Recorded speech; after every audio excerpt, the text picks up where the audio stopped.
comme un goût de...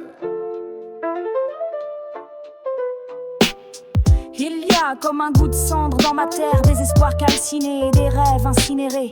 Peut-être le climat qui brûle, peut-être l'appétit dévorant des plus puissants.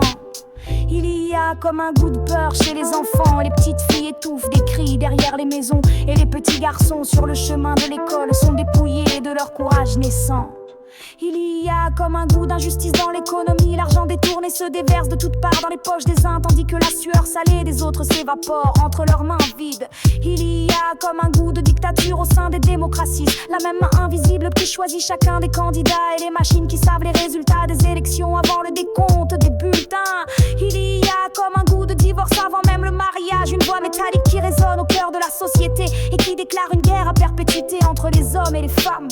Il y a comme un goût d'ignorance dans l'opinion publique, quelque chose de desséché dans les informations mainstream et quelque chose de prématuré dans les conclusions du tout venant.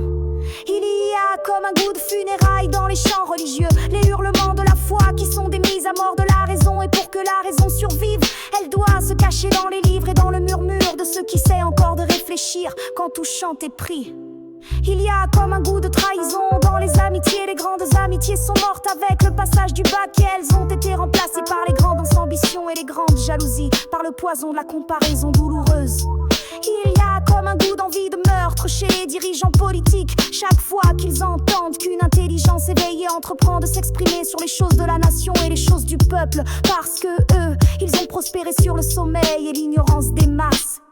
Il y a comme un goût de chaos dans l'ordre mondial, des dirigeants de nations qui dirigent avec leur égoïsme individuel et leur égoïsme de groupe, et qui ne réfléchissent que pour chercher les moyens de mieux conserver leur pouvoir et de mieux blinder leur fortune.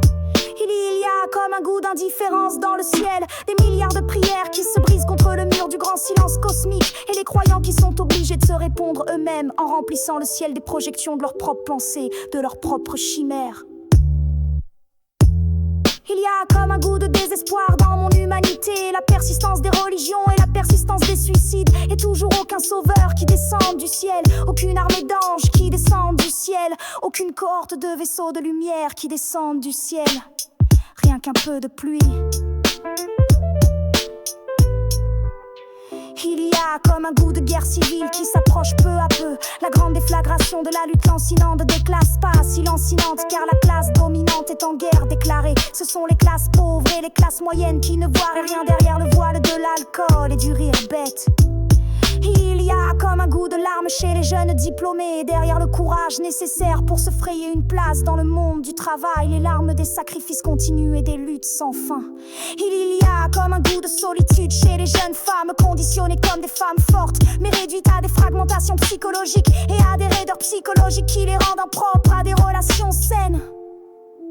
Il y a comme un goût de résignation chez les activistes, le peuple qui ne se lèvera jamais comme un seul homme, aucun mot d'ordre qui ne soulèvera quiconque par la seule force de sa pertinence, tandis que l'abrutissement trouve un écho sous chaque toit et dans chaque profil.